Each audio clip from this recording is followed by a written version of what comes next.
Episode 30. We're here. Salim, how are you feeling? I'm feeling good, but I feel like a change is in the works. Yeah, we celebrate episode 30. We're going to do a new format today. The news is total BS now, so I guess leaves it. We're taking the responsibility on our shoulders to give you guys some cool news and some cool things happening, and we're gonna play it pretty raw. We'll see how we do. We could totally butcher this, but it may actually work out too. Should we just go raw? Let's. I think we got some notes. I think we could. We're gonna do a little bit of both, but I think the rawness of this might be just. We're experienced guys. We've been in the industry for a very long time, so some of it's just natural. Let's do it. Roll the intro. Men go mad. He's gone mad. Madmen. You're mad. The man's mad. Madmen. I'm mad. Salim, did you hear? Instagram is copying TikTok again. What? This is just it's like Apple and Android just now on social media. They just copy each other.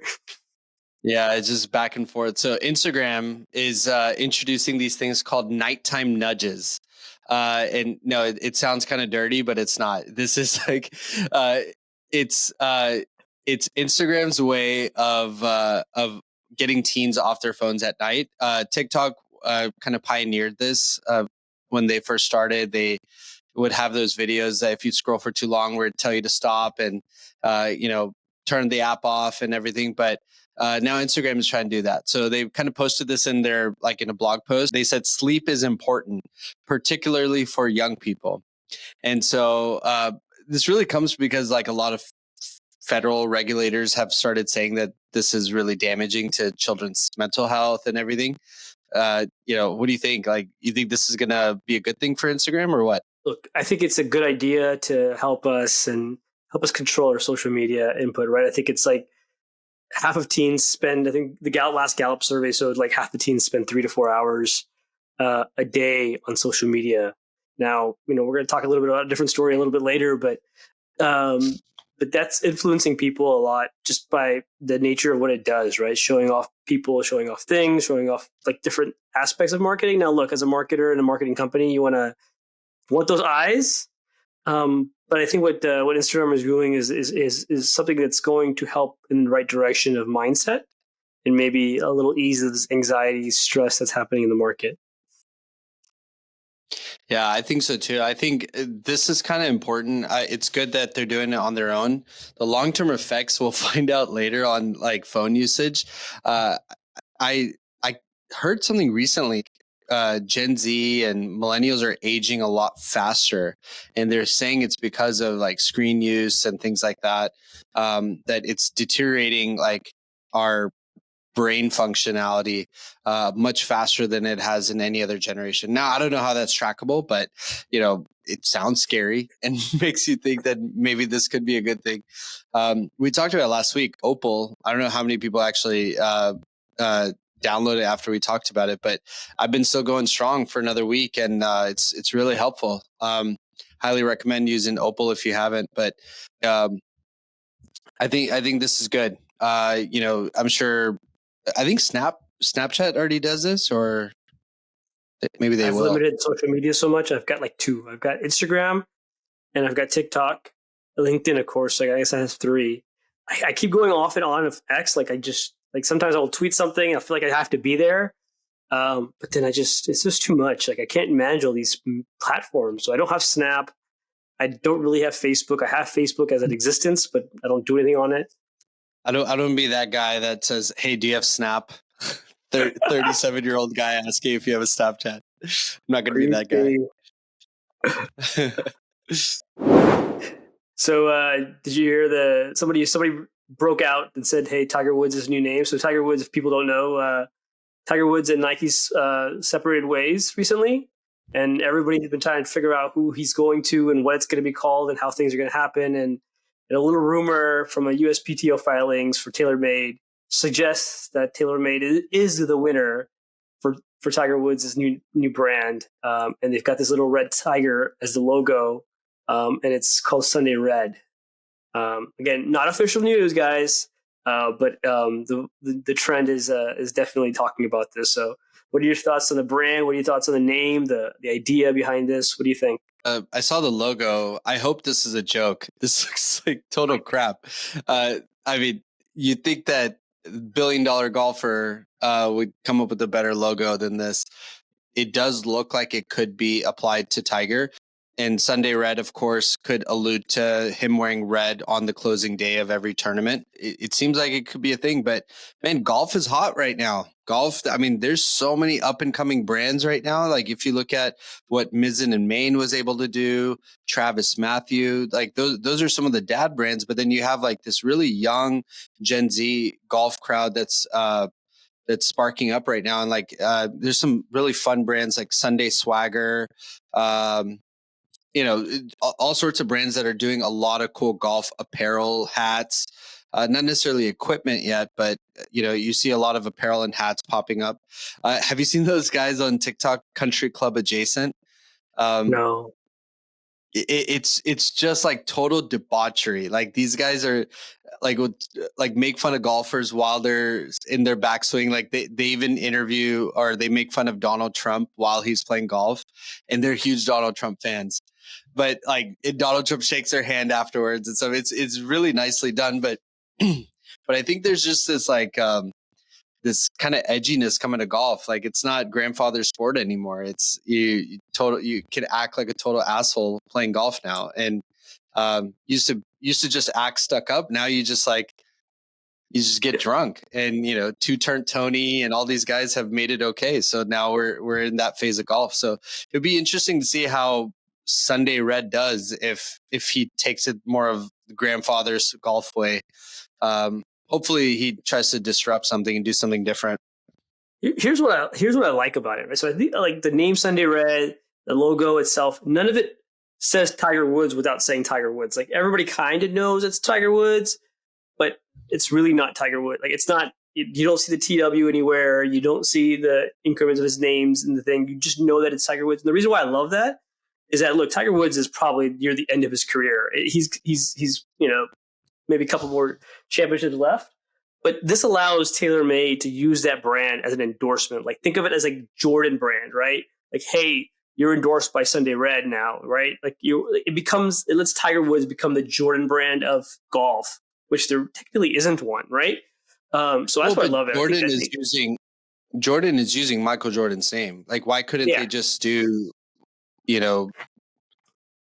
Tiger, right? Like, I mean, that has like I guess it's hard to trademark that, but I mean, the point is with like something like Sunday Red, but you're not wrong. Like, I think it is marketable. It's different enough where it gives that mindset of like being a closer, wearing red and being determined on the final day of the tournament. It's very iconic. Tiger Woods, he wears red on Sunday. That's his thing. And so, and why does he do that? Because he's in the closing mindset. He's going to win the tournament wearing red. So it is marketable in that sense. And you can kind of expand off of it with like the just do it mentality and just being focused on in that last round and really focusing on the avid player. Maybe they're going after that angle. They may want to sponsor more athletes now. That could be the angle. Malls are coming back, and Gen Z is the group to thank for it. So, so what's been happening is Gen Z is now using web and online shopping as generally research, and then they're going in store to try on and buy. This is kind of going hand in hand with how Sephora is booming right now with Gen Z. There's like a viral video that of a 10-year-old fighting with her mom over a $900 purchase at Sephora. So IRL shopping is the real deal for Gen Z, and they're after having a really scary time now that Gen Z has their parents' credit card. They're doing all the shopping and reviving the malls. You worried about your daughters going to the mall now? All I can remember is all the stuff that happens in the malls, right? When you see the boys and you hang out, you just drop them in the mall. Like I remember those days, and that scares me as a parent. But no, look, I think I don't know when the last time you went to a mall deal was. Like I've maybe hit a mall the last couple, maybe once every like 3 months or 4 months for one or two random things. I think what's happened to the mall situation has become more of a drop in and take. And I think if Gen Z really is going to revive the malls, and we're gonna need to see a new version of the mall, right? More of a hangout spot back like it was back in the days, but to a more modern time. You see that people are spending money, but you've seen the increase, right? That all revenues are jumping up. I mean, if you don't know, Sephora is owned by LVMH. But the problem now has become is that you've seen the other videos where people are talking about how quality sucks now for these products, right? The quality has gone down while the prices continue to rise.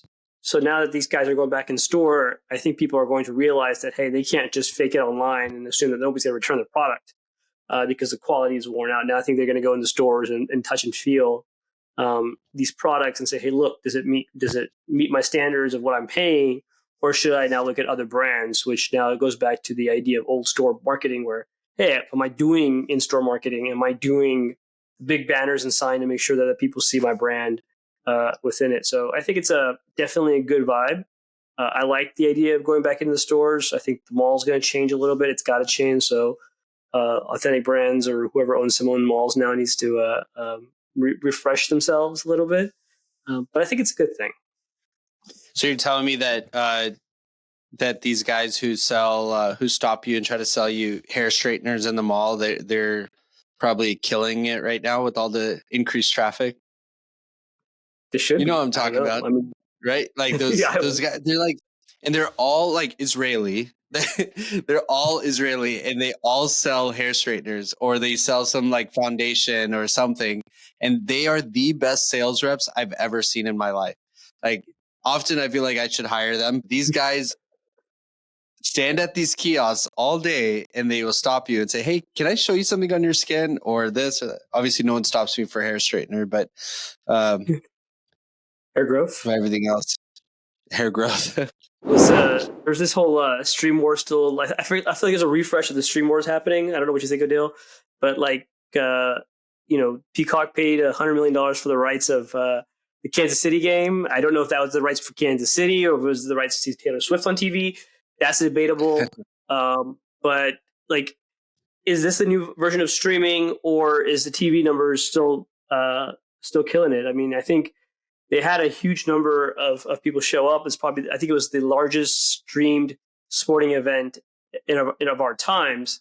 However, Mr. Cowboy fan, or I guess ancillary Cowboy fan living in Dallas, your Dallas Cowboys numbers are still double what these guys showcased on the Kansas City game. So I guess, do they really like? Is this even worth fighting for, or is this a different? Where should the ad money go? Was Cowboys game not on Peacock? I No, thought that was also on Peacock. Oh, no. Man. Okay, see, shows how much I know now. Just the cojones on whoever walked in and said, NFL will pay you $100 million and just let us put it on our streaming service. I really thought Peacock was a joke when it came out a few years ago, and I was a little bummed when The Office moved from Netflix onto Peacock, and I was like, "Oh, they're really pushing this, aren't they?" And I thought it was going to go away, but they went all in, and it seems like these streaming services are going to be that extra buck that the NFL is looking for now for their annual growth. To think like Peacock launched to top 10 apps, just that because of that push. Now, how many people will actually convert and stay with Peacock is going to be really interesting. Could be the right mechanism to get that. They've definitely covered the 100 million that they spent on it. So it's really cool. Here's an interesting thought around streaming, right? So I was listening to the All In podcast. I know you're a fan too. And they were talking about the turnover of streaming, right? Like they have to, like the amount of people that are like subscribing versus the amount of people that are like canceling their subscriptions. It's just enormous. Just the return and the churn on those guys are ridiculous. And they're basically telling, their stat was like they have to rebuild their business every 2 years. And it's like you have to keep finding these new subscribers and finding different ways to get the new subscribers. And the only way that you can differentiate yourself as content to get the ads to go support the content, right? So you're basically trying to, duplicate this process in multiple facets, but then everybody's in the same game, right? So like, where Yeah. do you put your dollars? Is this a good investment if you don't have an ancillary product or production house? Like Netflix now has a production house.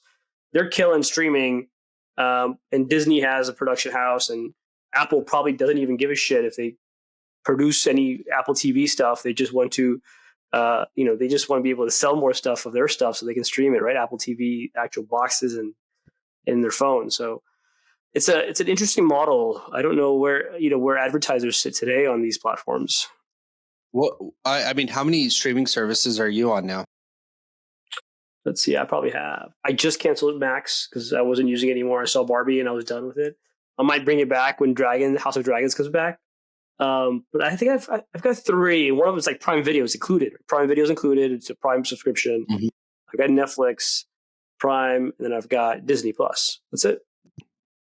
Yeah. See, we're just on Prime, and we use my sister's Hulu membership, and so thank you, Sophia, for giving us that. But we quit Disney, we quit Netflix. The only thing we added was PBS Kids, just for some additional kids content. But our main reason for quitting on those is our brains were getting fried, pretty much, on stuff. So we're just Prime now, and I see the All In guys like totally makes sense what they're saying, that they do have to. The churn is insane. Seems like every American once a year goes through this like crisis that, what am I spending my money on? And then they go and cancel a whole bunch of things, and then of course the subscribers or these platforms are trying to find ways to pull them back in later. And part of that is adding new content, but then I think live sports is a really good way to get people to, it's you want to know in that moment what's going on, and it's just a great way to hook people in. ABC and CBS, like RIP, man. The underlying winner in all of this is probably Google TV or YouTube TV, right? YouTube TV just is the only one doing live sports with CBS and all these Fox Sports, and they've got access to all these live bundle. They basically are bundling everything together on their own side. Like back in the days where like Comcast and AT&T would bundle stuff for you. I think that's what YouTube TV is doing now, and I think it's probably the big underscoring winner. They're probably not making a lot of money out of it, but I think from a subscriber base, I think they're probably winning. You think, like, I mean, separate from sports, you think like CNN, Fox News, MSNBC, these guys are freaking out right now? Like, what's happening with just people going further and further away from TV? Yeah, it's interesting because it's content creation now, right? I think what they've evolved their business into a content creation where now they're on social, they're on news articles, and there's still paywalls, and like there's that big lawsuit going on between New York Times and OpenAI about rights to. They said that some of the data that was used to train OpenAI was behind a paywall of New York Times, and they use that data to access and learn from the machine. So I think there's still content, there's still valuable content coming out of these news anchors, but I think the idea here is really much is how much of them are watching TV, how much of that's being streamed online, how much these are YouTube replays that they're watching on people's, I don't know. Like I think as a generation gap increases from Gen X to Gen Z to Gen Alpha, I think you're going to see less and less of that. TikTok Shop is totally a buzzkill. TikTok viewership and usage is going down apparently. So while we all know TikTok was the most downloaded and most visited app in 2023, new data shows that the app's growth has begun to slow. In 2022, its monthly active users grew by an average of 12% year over year, but the growth has now decreased 3% year over year per quarter in 2023. So obviously many are blaming TikTok Shop because of it, because the experience of TikTok kind of does suck. Even the best creators are now being incentivized to promote more TikTok Shop products and their own products and everything. And it seems like all the great creators I was even following are now every other video trying to promote a new product to buy. And I know personally I've stopped getting onto TikTok as much because of that annoyance. So what about you? You said you're on TikTok. Has it affected your usage of it? Yeah, 100%. Like I think TikTok Shop is annoying as shit. Somebody's Yeah. like, how do I unsubscribe to TikTok Shop? Is all I want to know. Like if I could get that out of my system and get real content, I'd go back. Like it's every other video. It's not even every other video. It's like I get one real video and then I get 2 TikTok Shop videos and then a regular video. Like it's just the algorithm is just annoying. I can't scroll past it. It's just I've actually moved a lot of my I've moved a lot of my view time to Reels, which still isn't as impressive as the algorithm at TikTok, like for what stuff that I want. But and the content's a little bit different on Reels. But yeah, I think this is it's interesting because I don't know where the money goes. I guess it's like, are they like products from like Amazon or something? I'm trying to understand what value brings from TikTok Shop, and only in my life I have about one thing from TikTok Shop in my life, but that's it. And it came from I don't even know where it came from. It just came to my house. Like, it was just a really odd experience. Yeah. So TikTok Shop, they really built. If you look at the architecture of TikTok Shop, and I'm talking about it as an e-commerce guy, it's done much better than Facebook and Instagram Shop is. It's creator focused, and you still stay within the app, and like you can transact almost while you're still on the video page of that creator's video. So they've done it much better. What a lot of people don't know, and this is kind of some insider information, I found this out very recently. So a lot of my like boutique wholesale customers have now been hired by TikTok to sell products that TikTok owns. And so imagine like Amazon basic products or whatever. They've partnered with manufacturers in China. The word on the street is it's with Shein. Actually, these creators will act like it's their own product, and they are selling it for so dirt cheap.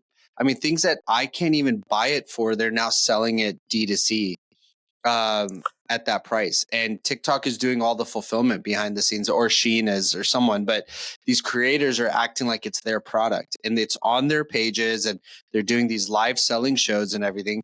So this is just like all this extra stuff is happening in the back end, where it's really becoming more or less like a QVC, which is kind of annoying. Who sits and watches QVC for hours? Like, it's not most of America. So all the great work that they built up, they're going after just a selling model now. I don't know, man. I'm kind of disappointed. I had really high hopes for TikTok. Maybe they need to pay the $100 million to get the next streaming rights. But if you look at it from a business model, I think it's pretty impressive, right? The way that you explain that as a business model, like it's revenue generating. We talked about this before on the show, right? Where Shein has this like, out because of the customs shipping and the ability to ship, small products direct to consumer. It saves them a lot of money on logistics and customs. But like from a business model, it's a hit. So, I mean, it might be annoying for us, but clearly watch time is up, revenue is up. So if you look at it from TikTok's business, I think it's good on a totally similar but annoying note as well. It's not annoying. My wife listens to the show now, by the way, so it's harder for me to say some of these things, but there's like a couple of these DC aunties that will sell like Indian clothes on live stream now. Like they've become like the QVC for Indian clothes, and people will buy and bid on stuff, and people are watching it, people are buying it. Like we've seen clothes come in from these aunties, so it's everywhere. Every generation is doing a version of this, really, which is pretty cool.